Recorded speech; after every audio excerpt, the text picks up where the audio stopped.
Hi, my name is Michelle Caruso-Cabrera. I'm running to be the next controller of New York City.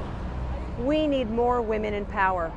I am the only Latina in the race, and as you will hear over the next few minutes, I'm the only candidate who has the relevant experience needed right now to be New York City's top financial officer and watchdog at this very critical moment for New York. I'm standing here in the middle of Times Square, which is just about a block from my campaign headquarters, and as someone who loves the city and who was here through the darkest days of the COVID crisis, it's really wonderful to see the city lighting up again, businesses reopening, the streets coming alive. There are thousands of people here in Times Square. Now, before entering politics, I was a journalist. I began my career 30 years ago at Univision and then spent more than 20 years at CNBC, where I was an anchor and the chief international correspondent. As a journalist, I reported on financial crises all over the world. Cuba, Iraq, Iran, Ukraine, Venezuela, Italy, Russia, Greece, all very different places. But in each situation, it was always the same. The most marginalized and underserved communities always end up paying the biggest price when disaster strikes, and it's happening here in New York too. I'm very aware of the repeated mistakes that crop up over and over again in the management of both the economic crisis and also the subsequent recoveries. I'm very worried that without the right kind of leadership in this city, we could easily go down that same path. The population of the city in 1990 was smaller than it was in 1940, and that's because of the 70s. And if we do not get this election right, we could go back there again. I'm constantly telling people, yes, the city is resilient, it will bounce back, but how long it takes and how much damage we have to undo will depend on the actions that we take over the next 2 years. I'm sure you know that already. ABNY exists because of the crisis of the 70s, and I think the single most important thing I will do as comptroller is to look at every dollar we are spending, much as I used to do when I was a journalist. We have to make sure we are getting the best possible bang for our buck with how we spend taxpayers' money. Just to illustrate what I'm talking about, and another data point that I'm sure you are all familiar with. The city's budget has grown by $20 billion in the last 7 years, from $72 billion a year to $92 billion a year. And yet the New Yorkers I talk to from all walks of life, I would say every single one of them would struggle to identify $20 billion worth of improvements to their daily lives in the city or the quality of the services available to them.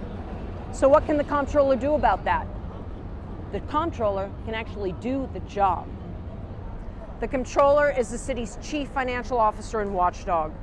A really high quality forensic audit will yield an enormous amount of information about the disconnect that I've talked about between spending and what we get for this and the lack of return, and allow us to spend wisely and invest in our communities as we emerge from this crisis.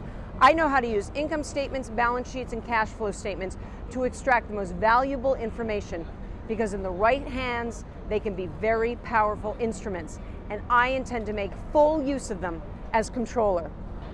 The office occupancy rate in Midtown Manhattan right now, where I am standing, it's still only roughly 16%.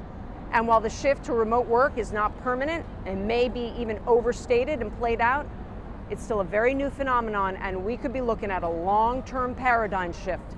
So just lunging for new taxes doesn't strike me as very smart at this very highly uncertain and potentially transitional moment. Some of my opponents have actually called for a commuter tax, and that's when the city is desperate for workers to actually start commuting again and filling up the office buildings and patronizing all these local businesses that are suffering so much. So my goal as comptroller will be to use the powers and responsibilities of the office to ensure that we are extracting the maximum possible value out of every penny of city spending, which I believe will help us to ride out the storm and also building a broad, equitable recovery for the entire city. Now, I know my bio is different than a lot of other candidates in the race for comptroller, and perhaps even a little unusual for someone seeking public office in New York City. But I believe my experience is precisely what makes me such a good fit for the office. Unlike many of my opponents in this race, I am not a career politician who's running for comptroller just because. I'm not looking for a place to park myself after being termed out of another office. I'm not looking for a citywide perch from which to launch an 8-year soft campaign for mayor.